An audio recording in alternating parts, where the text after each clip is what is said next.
दोस्तों आज तुम जानोगे एग्जाम से पहले 7 दिन का सुपर फास्ट स्टडी प्लान, जिसको जानने के बाद उनको भी मजा आएगा जिन्होंने अभी तक कुछ नहीं पढ़ा। देखो, जनवरी तो गुजर गया, अब फरवरी भी गुजरने वाला है। अब आपके एग्जाम आने में कुछ ही दिन बचे हैं। जो भी इन लास्ट दिनों को अच्छे से यूज करेगा वही एग्जाम में कामयाब होगा। आप जो ये वीडियो देख रहे हो उनमें से कुछ स्टूडेंट के एग्जाम आ चुके हैं और कुछ के आने वाले हैं, इसलिए आपके पास जो भी टाइम बचा हुआ है ना, आपको उसमें कुछ ऐसा करना होगा जो आपको इन लाखों की भीड़ में अलग बना दे। क्योंकि मैटर ये नहीं करता कि आपने पूरे साल क्या किया, बल्कि मैटर ये करता है कि आपके पास एग्जाम के लिए जो टाइम बचा हुआ था आपने उसमें ऐसा क्या किया जो आपको टॉप पर ले गया। एग्जाम के लास्ट दिनों में आपको ऐसी पढ़ाई करनी है कि जब आप एग्जाम देने जाओ तो मेरे दोस्त आपको ऐसा लगे कि जितनी पढ़ाई मैंने एग्जाम के लास्ट दिनों में की है ना, उतनी पढ़ाई तो पूरे साल में नहीं की है। और अगर आप भी एक ऐसे स्टूडेंट हो जिसने पूरे साल मजे किए हैं, जैसे दिल किया वैसे अपने टाइम को वेस्ट किया है, और अब उसे डर लग रहा है कि मैं एग्जाम में कहीं फेल ना हो जाऊं, तो डोंट वरी, आज की वीडियो में मैं आपको 7 डेज का सुपर फास्ट स्टडी प्लान देने वाला हूं, जिसको अप्लाई करके आप एग्जाम में अच्छे नंबर ले सकते हो। अब मैं आपको ये तो नहीं कहूंगा कि आप 7 दिन पढ़कर टॉपर बन सकते हो, लेकिन हाँ, अगर आपकी प्रिपरेशन पहले से ही सॉलिड है तो आपको एग्जाम में टॉप करने से या 7 डेज का स्टडी चैलेंज आपकी बहुत ज्यादा मदद करेगा। तो इसलिए आपको ये वीडियो लास्ट तक देखनी है। तो चलिए जानते हैं 7 days super fast study challenge के बारे में। लेकिन उससे पहले मैं आपको एक स्टोरी सुनाना चाहूंगा ताकि आप उससे अच्छे से रिलेट कर पाओ। तो ये कहानी है 10th क्लास में पढ़ने वाले एक बच्चे की, जो पढ़ाई में बहुत ही अच्छा था। और जब 10th क्लास की पढ़ाई स्टार्ट हुई तो 1 से 2 महीने उसने अपने बोर्ड एग्जाम को ध्यान में रखते हुए खूब मेहनत की। लेकिन फिर धीरे धीरे उसका पढ़ाई से दिल चलने लगा और वो सोचने लगा कि अभी से इतनी टेंशन क्यों, अभी तो पूरा साल बाकी है। और ऐसे सोचते ही सोचते लगभग आधा साल गुजर जाता है, लेकिन वो अभी भी इसी सोच में था कि अभी पूरा साल बाकी है। इसी तरह से उसने अपना सारा टाइम जाया कर दिया, ये सोचते सोचते कि अभी तो बहुत सारा टाइम बाकी है। फाइनली वो टाइम अब आ ही जाता है जब उसके एग्जाम में 1 महीना बाकी रहता है। और जब वो एग्जाम की डेट को देखता है तो उसके दिमाग में सिर्फ एक ही लफ्ज घूमता है, काश काश उस टाइम से ही मैं थोड़ा थोड़ा पढ़ लेता, तो अब तक मैं अपने सिलेबस का 60% पार्ट तो आसानी से कवर कर लेता। लेकिन ऐसा मैंने नहीं किया, मैं लगातार अपने टाइम को वेस्ट करता रहा। फिर वो अपने आप को मोटिवेट करता है और सोचता है कि कोई बात नहीं, कि जितना टाइम वेस्ट करना था कर लिया, जितने भी मजे करने थे कर लिए। अब मेरे पास जो भी टाइम बचा हुआ है एग्जाम के लिए, मैं उसमें अपनी पूरी जान लगा दूंगा। अब मैं अपने टाइम का 1 मिनट भी वेस्ट नहीं करूंगा। अब उसने एक मकसद बना लिया था कि अब मुझे पढ़ना है, लेकिन बदकिस्मती से वो 1-2 दिनों में बीमार पड़ जाता है और वो इन लास्ट दिनों में पढ़ाई नहीं कर पाता है। इस वजह से वो लड़का 10th में फेल हो जाता है। अब उसे उसके दोस्त, उसके रिश्तेदार और सभी एक ही ताना मारते थे कि ये 10th क्लास तो पास कर नहीं पाया, पता नहीं लाइफ में क्या कर पाएगा। और उस लड़के के दिमाग में सिर्फ एक ही लफ्ज घूमता है कि काश मैं उस वक्त पढ़ लेता और आज ये सब ना सुनना पड़ता। और दोस्तों, ये कहानी किसी और की नहीं है, आप में से 90% लोगों की कहानी है, तभी तो आप ये वीडियो देख रहे हो। फर्क सिर्फ इतना है कि आप बीमार नहीं हो और अभी भी तुम्हारे पास एग्जाम के लिए टाइम बचा हुआ है। लेकिन अगर तुमने इसमें भी पढ़ाई नहीं की तो उस 10th फेल लड़के की तरह ही तुम्हारी भी यही कहानी होगी। आपके पास अभी भी टाइम है एग्जाम में अच्छे नंबर लेने के लिए। और अगर आप भी यही सोच रहे हो कि मैं तब से पढ़ना स्टार्ट करूंगा जब पढ़ने के लिए अच्छा टाइम होगा, तो मेरे भाई, टाइम अच्छा होता नहीं है, बनाना पड़ता है। इसलिए जितना भी टाइम आपके पास बचा हुआ है ना, उसमें दिन रात एक कर दो, कि जिंदगी का कोई पता नहीं है कि कब क्या हो जाए, उस 10th फेल लड़के की तरह। अब मुझे उम्मीद है कि आप इस कहानी से अच्छे से रिलेट कर पाए होंगे। अब मैंने आपके अंदर पढ़ने की तड़प तो पैदा कर दी है, अब आपको जरूरत है एक सही गाइडलाइन की, इससे आप एग्जाम की अच्छे से तैयारी कर पाओ। इसलिए अब मैं आपको बताने वाला हूँ 7 days super fast study plan, जो आपकी स्टडी को नेक्स्ट लेवल पर लेकर जाने वाला है। तो चलिए इसे डीप में समझते हैं। डे 1,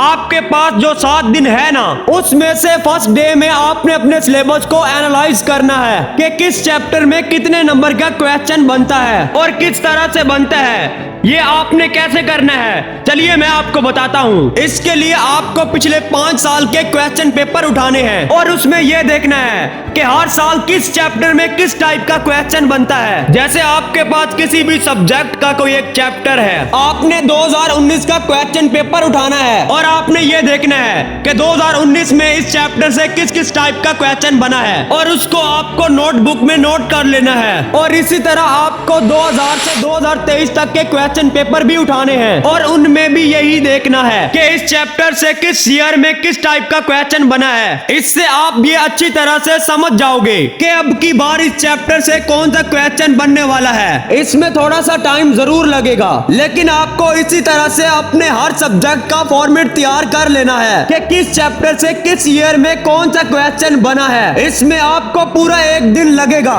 उसके बाद पूरे 5 साल के पेपर्स का ब्लूप्रिंट आपके हाथ में होगा और इसी ब्लूप्रिंट से आप ये भी जान जाओगे कि आपको क्या पढ़ना है और क्या नहीं, क्योंकि टाइम पहले ही कम है। आपको सिर्फ वही पढ़ना है जिससे आपके अच्छे नंबर आ सके और अभी के लिए यही हमारा सिलेबस है। डे नंबर 2 एंड 3, मान लो अब आपके पास बचे हैं सिर्फ 6 दिन, क्योंकि आपने 7 दिनों में से 1 दिन का तो अच्छे से यूज कर ही लिया है। और ये जो 2nd और 3rd डे है ना, इसमें सिर्फ आपको पढ़ना ही है ताकि आपका सिलेबस अच्छे से कवर हो सके। यहाँ सिलेबस का मतलब वो मोस्ट इम्पोर्टेंट पार्ट्स हैं जो आपने लास्ट 5 ईयर क्वेश्चन पेपर से सिलेक्ट किए हैं, यानी जो आपने 5 साल के क्वेश्चन पेपर की बेस पर ब्लूप्रिंट बनाया है ना, आपको उसके अकॉर्डिंग मोस्ट इम्पोर्टेंट पार्ट्स को पहले पढ़कर खत्म करना है। आपको अपने मोस्ट इम्पोर्टेंट सिलेबस का 60% पार्ट इन 2 दिनों में खत्म करना है। और ये बात अपने दिमाग से निकाल देना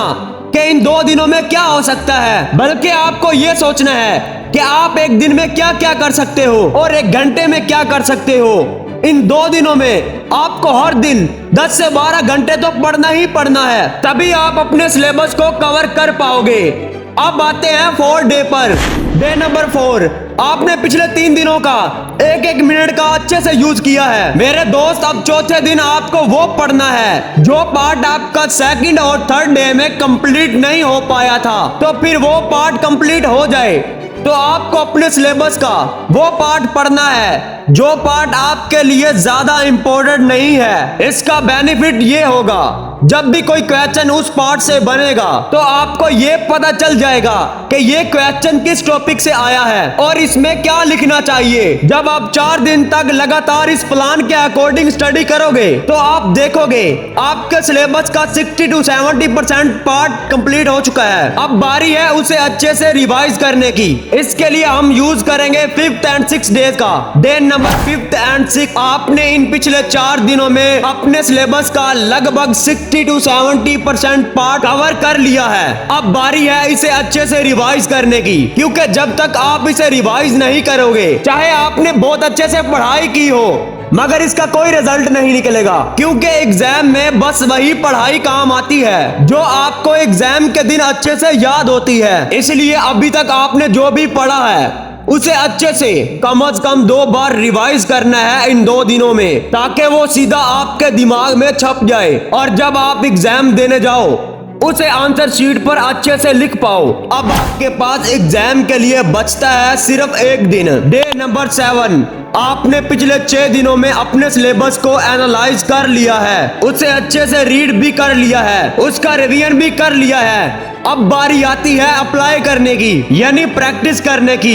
इसलिए आपको 7वां दिन सिर्फ प्रैक्टिस के लिए देना है। उसके लिए आपको एक मॉडल पेपर को लेना है और अपने स्टडी टेबल पर एक पानी की बोतल को लेकर बैठ जाना है और आपको इस मॉडल पेपर को 3.25 घंटे इस तरह से सॉल्व करना है जैसे कि आपका एग्जाम चल रहा हो। इस तरह तरह से पेपर हल करने में एक्चुअली आपको ये पता चलेगा कि आपको एग्जाम पेपर को सॉल्व करने में कितना टाइम लग रहा है। और इस तरह से आपको कम से कम 2 मॉडल पेपर सॉल्व करने हैं और उसके बाद भी आपके पास टाइम बचता है, तो उसमें एग्जाम की टेंशन से फ्री होकर थोड़ा सा बाहर चल फिर लेना है ताकि आप एनर्जेटिक फील कर पाओ। और फिर रात को सुकून से सोना है कम से कम 8 घंटे, ताकि पढ़ा हुआ एग्जाम में आपको याद आ सके। तो दोस्तों, अगर आप कुछ इस तरह से इस 7 days super fast study challenge को कंप्लीट कर लेते हो तो समझ लो आप एग्जाम में कामयाब होने के लिए तैयार हो। क्योंकि भले ही हमने 7 दिनों के लिए ही तैयारी की है, लेकिन हमने इन 7 दिनों में सीरियस होकर पूरी प्लानिंग के साथ तैयारी की है। हमने सिर्फ वो पढ़ा है जिसके 90% चांस है एग्जाम में आने के। एक एक चीज को स्टेप बाय स्टेप कंप्लीट किया है। और जो बंदा पूरी प्लानिंग के साथ जंग लड़ने के लिए तैयार होता है तो उसे जंग में हराना लगभग नामुमकिन सा होता है। इसलिए आप पूरे कॉन्फिडेंस के साथ एग्जाम में कामयाब होने के लिए तैयार रहो। तो दोस्तों, आपको एडवांस में मेरी तरफ से बेस्ट ऑफ लक, क्योंकि मुझे पूरा यकीन है चाहे आपने तैयारी कम की हो लेकिन फिर भी एग्जाम में कामयाब होने वाले हो। और कमेंट करके जरूर बताना कि फिलहाल आपका सिलेबस कितने % कंप्लीट हो चुका है। बाकी अगर वीडियो अच्छा लगा हो तो इसे लाइक करना और अपने दोस्तों के साथ जरूर शेयर करना। दोस्तों, फिर मिलते हैं एक ऐसी मोटिवेशनल वीडियो के साथ। अपना ख्याल रखना। पाकिस्तान जिंदाबाद।